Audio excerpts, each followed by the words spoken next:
Libro de cielo. La llamada a las criaturas al orden, a su puesto y a la finalidad para la que fueron creadas por Dios. Luisa en cama. El confesor interviene por primera vez para liberarla. Después de que pase algún tiempo en este estado descrito arriba, aproximadamente 6 o 7 meses, los sufrimientos se acrecentaron más, tanto que me vi obligada a estarme en la cama. Frecuentemente se presentaba ese estado de perder los sentidos, y a veces no tenía ni siquiera una hora libre, y esto me redujo a un estado de extrema debilidad. La boca se me apretaba de tal modo que no la podía ni abrir, y en los pocos momentos libres que tenía, apenas algunas gotas de algún líquido podía tomar, si es que podía. Y luego me veía obligada a devolverlo, por los continuos vómitos que he tenido siempre. Después de que estuve como 18 días en este estado continuo, los familiares mandaron llamar al sacerdote para confesarme.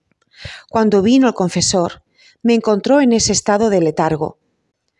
Cuando me recuperé, me preguntó qué cosa tenía y se lo dije, callando todo lo demás, a pesar de que continuaban las molestias de los demonios y las visitas de nuestro Señor. Entonces solamente le dije: «Padre, es el demonio». Él me dijo: «No tengas miedo, que no es el demonio, y si es él, el sacerdote te liberará». Entonces, dándome la obediencia, bendiciéndome con la cruz y ayudándome a mover los brazos, pues sentía todo el cuerpo petrificado, como si se hubiera convertido todo en una sola pieza, logró que los brazos recobraran el movimiento y que la boca se me pudiera abrir, luego de que estaba inmóvil para todo.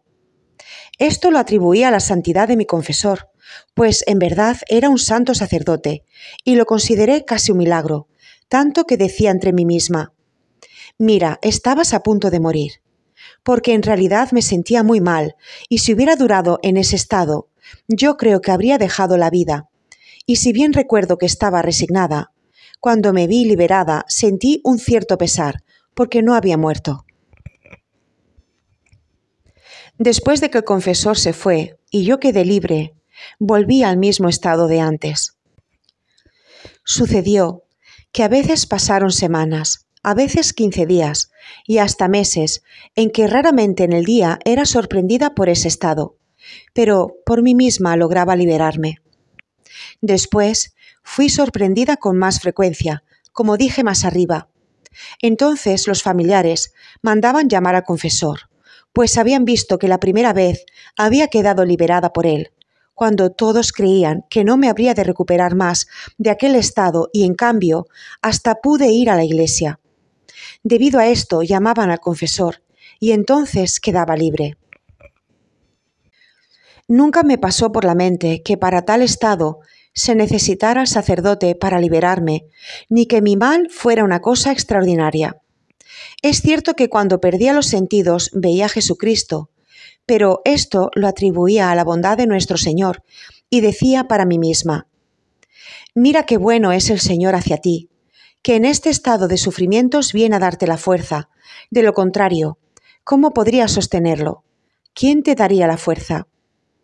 También es cierto que cuando iba a caer en ese estado, en la mañana en la comunión, Jesús me lo decía, y cayendo en ese estado, de Él mismo me venían los sufrimientos. Pero no decía nada de esto a nadie. Al solo pensar algunas veces en decirlo al confesor, yo creía ser el alma más soberbia que existiera en el mundo, si me atrevía a hablar de estas cosas de ver a Jesucristo. Y sentía tal vergüenza que fue imposible decirle algo a ese confesor, a pesar de lo bueno y santo que era. Tan es verdad que yo no creía que se necesitara el sacerdote para liberarme, y que si esto sucedía, era por la santidad del confesor, que cuando llegó el tiempo, él se fue al campo, y una mañana, después de la comunión, el Señor me hizo entender que sería sorprendida por ese estado. Me invitó a hacerle compañía, participando en sus penas, pero yo le dije: «Señor, ¿cómo lo haré? El confesor no está.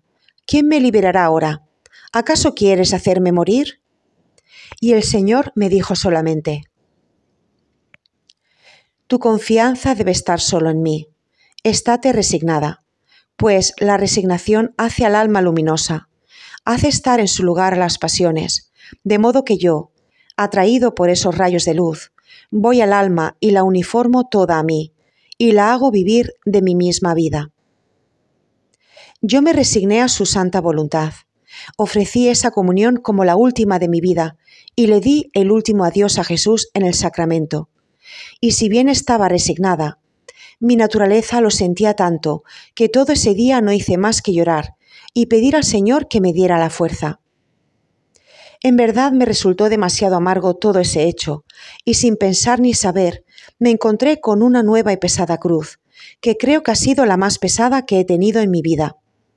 Entonces caí en aquel estado, y mientras estaba así, yo no pensaba más que en morir y en hacer la voluntad de Dios. Los familiares que también sufrían al verme en ese estado, trataron de llamar a varios sacerdotes, pero ninguno quiso venir, unos por una cosa y otros por otra. Después de 10 días, vino el sacerdote que me confesaba cuando era pequeña, y sucedió que también él me hizo salir de ese estado. Entonces me di cuenta de la red en la que el Señor me había envuelto.